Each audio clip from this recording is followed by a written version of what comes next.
цэргийн бүртгэлд хэрхэн хамрагдах вэ? Эргэн та Монголиад нэвтрэн орсны дараа үйлчилгээнүүд хэсгээс цэргийн бүртгэл хийж хайн гарч ирэх үйлчилгээ рүү орж үйлчилгээ авах товчийг дарна. Хэрвээ таны бүртгэлтэй хаягийн аймаг нийслэлийн бүртгэл эхлээгүй байгаа бол тус анхааруулга гарах бөгөөд та хуваарийн дагуу бүртгэлээ илгэх боломжтой.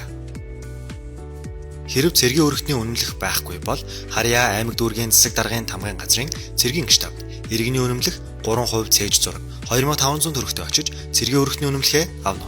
Цэргийн бүртгэлийн хүсэлт илгээхэд мэдээлэл бүглэх хэсэг гарч ирэх бөгөөд эхний хэсэгт та холбоо барих хүн буюу ам бүлийн мэдээллүүдийг оруулна.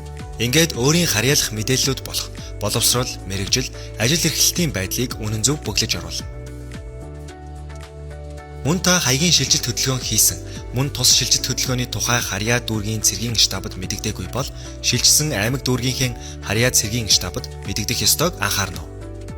Цэргийн алба хаагаагүй хэсгийг сонгох үед та өөрийн насны ангиллалыг сонгож үргэлжлүүлэх дарснаар таны бүртгэл амжилттай бүртгэгдэнэ. Цэргийн алба хаасан хэсгийг жагталж, цэргийн алба хаасан хэсгийн сонголтуудаас өөрт тохирох сонголтыг сонгоно. Таны сонголтоос шалтгаалan доорх хэсэгт бүглэх болон оруулах зүйлс өөрчлөгдөхийг анхаарна. Биеэр хаасан хэсгийг сонгох үед цэргийн үүрэгтний үнэмлэх болон алба хааж эхэлсэн болон дууссан он байршил зэргийг оруулна.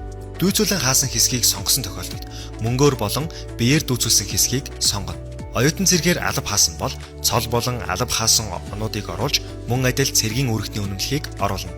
Бэлтгэл офицер бол мөн адил ба харин үндэсний аюулгүй байдлыг хангах тусгайлсан чиг үүрэгтэй байгууллагын ажилтан бол цэргийн үүрэгтний үнэмлэх, ажлын үнэмлэх, цол зэргийг оруулан үргэлжлүүлэх тарж холбоо барих мэдээллийг оруулснаар таны бүртгэл амжилттай болно. Цахимаар шийдэж цагаа хэмнэе Монголиа.